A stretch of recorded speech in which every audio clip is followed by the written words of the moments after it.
నమస్కారం అండి. నరేంద్ర మోడీ గారు ఒక తిరుగులేని నాయకుడు, దేశాన్ని శాసించిన నాయకుడు. అసలు నరేంద్ర మోడీ గారికి ఏ నాయకుడు కూడా సమాధానం ఇవ్వలేరు అనే ఒక అందరి మైండ్ సెట్ నుంచి కూడా దయచేసి పాయింట్ తీసేయండి. ఇప్పుడు రాహుల్ గాంధీ గారు వచ్చారు. నరేంద్ర మోడీ గారికి ధీటుగా సమాధానం చెప్పడం రాహుల్ గాంధీ గారు వచ్చారు. అది నిన్న ఒక చిన్న ట్రైలర్గా నిన్న పార్లమెంట్లో చూపించేశారు. అపోజిషన్ పార్టీ పవర్ ఏంటో, అపోజిషన్ పార్టీ అంటే ఏంటో ఆ ఒక యూనిటీ అనేది నిన్న పార్లమెంట్లో చూపించేశారు. ఇంకా భారతీయ జనతా పార్టీ ఒళ్ళు దగ్గరుండి ప్రజలకి ప్రజాసేవ చేయకపోతే నెక్స్ట్ టైం గెలవడం కష్టమే. ఇప్పుడైనా సరే మత రాజకీయాలు పక్కన పెట్టి ప్రజలకు డెవలప్మెంట్ గురించి ఆలోచించకపోతే మీ పనికి అయిపోయేటట్టే. అసలు నిన్న రాహుల్ గాంధీ గారు ప్రథమంగా 5 అంశాల గురించి ఆయన లేవదీశారండి. మొట్టమొదటిది నీట్ పేపర్ లీక్ గురించి, సెకండ్ది అగ్నివీర్ ఆర్మీఎల్ ఫేస్ అవుతున్న సమస్య గురించి, 3 మణిపూర్ ఘటన, 4 హింస రాజకీయాలు, 5 మత రాజకీయాలు. ఈ ఒక 5 ప్రశ్నలు కూడా అసలు భారతీయ జనతా పార్టీకి అసలు సమాధానం లేదు. అసలు రాహుల్ గాంధీ అడిగిన ఒక్కొక్క ప్రశ్న నరేంద్ర మోడీ గారు, అమిత్ షా గారు, రాజ్నాథ్ సింగ్ గారు గుండెలో గుచ్చుకున్నాయండి.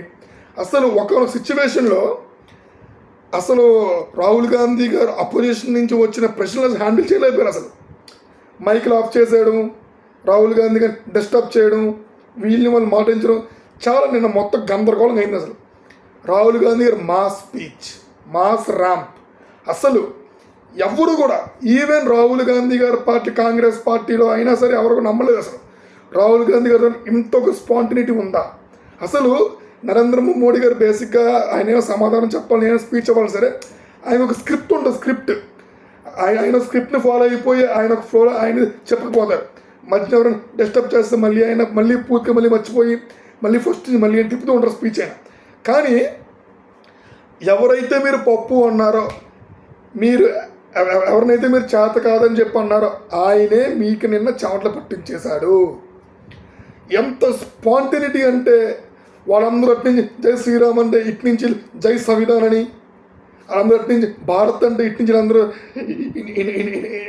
ఇండియా అని, అసలు చాలా అసలు ఎలాగంటే పోటాపోటీగా ఇది ఎప్పుడో 1999లో జరిగిన బీజేపీ యూపీఏ ఎన్డీఏ మధ్యన ఉన్న ఒక ఫైట్ లాగా మళ్ళీ ఇప్పుడు వచ్చిందండి.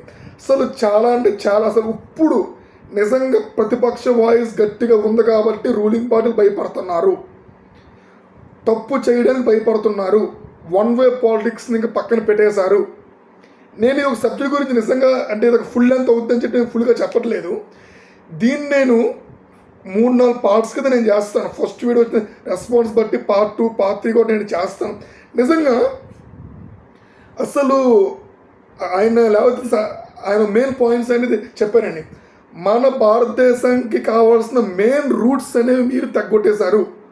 ఉద్యోగాన్ని సంపద సృష్టించే విధాన్ని మీరు నాశనం చేశారు, ఉద్యోగాలు వచ్చే ప్రాసెస్ని మీరు నాశనం చేసేశారు అని చాలా క్లియర్గా పార్లమెంట్ రాహుల్ గాంధీ గారు నిన్న ప్రసంగం బాగా ఇచ్చారండి. ప్రతి ఒక్కరు కూడా రాహుల్ గాంధీ ప్రసంగాన్ని మీరు వెళ్ళి ఆయన ఒక ఛానల్లో ఉంది, వెళ్ళి చూడండి.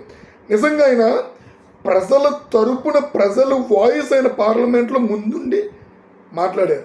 కరెక్ట్గా మాట్లాడారండి. అసలు 20 సంవత్సరాల తర్వాత ఒక్క ప్రతిపక్ష నాయకుడు ఎంతలా స్ట్రాంగ్గా మాట్లాడితే మొట్టమొదటిసారి. ఈవెన్ కాంగ్రెస్ పార్టీ రూలింగ్లో ఉన్నప్పుడు కూడా భారతీయ జనతా పార్టీ ఇంత స్ట్రాంగ్ ఏమీ లేరు. కానీ ఇప్పుడు 235 సీట్లతో స్ట్రాంగ్ ప్రతిపక్షం ఉండి రూలింగ్ పార్టీ ముచ్చాడ పట్టిస్తున్నారండి. అసలు చాలా వ్యాలిడ్ పాయింట్స్ అని మాట్లాడారు. నిజంగా రాహుల్ గాంధీ గారు ఇలాగే కంటిన్యూ చేస్తే నెక్స్ట్ టైం ఆయన ప్రధానమంత్రి అయిపోయినా సరే మనం ఆశ్చర్యపోకర్లేదు. నిజంగా అతనికి నిజంగా ఆయనలో ప్రధానమంత్రి అయ్యే లక్షణాలు చాలా ఉన్నాయి. నిన్న మీరు స్పీచ్ వింటే మీరు ఒప్పేసుకుంటారు, నిజంగా రాహుల్ గాంధీ ప్రధానమంత్రి అయ్యే లక్షణాలు ఉన్నాయని చెప్పి మీరు ఒప్పుకుంటారు. అంత స్వచ్ఛంగా ఎక్కడది తడబడకుండా క్లియర్గా క్లారిటీగా తను చెప్పాల్సిన పాయింట్స్ అని కూడా గుచ్చి చెప్పారండి. గుచ్చి చెప్పారని చెప్తున్నాను. చాలా పర్ఫెక్ట్గా చెప్పారండి. నిజంగా రాహుల్ గాంధీ గారు ఎంత విషయం ఉందని చెప్పి ఎవరు ఊహించలేదు. ఈవెన్ వాళ్ళ పార్టీ వాళ్ళు కూడా అంతగా థింక్ చేయలేదు. నిజంగా ఇట్స్ వెరీ నైస్ మూవ్. అసలు ఈ వీడియోని మీరు అందరికీ షేర్ చేయండి. ఇంకా దీనికి పార్ట్ 2 వస్తే, పార్ట్ 3 కూడా వస్తుంది. డీటెయిల్డ్గా ఆయన ప్రశ్నించిన 5 అంశాల గురించి డీటెయిల్గా పిండి నేను చెప్తాను ఈ వీడియోలో. తప్పకుండా అందరూ కూడా షేర్ చేసి సబ్స్క్రైబ్ చేయండి. Thank you. జై హింద్, జై సంవిధాన్.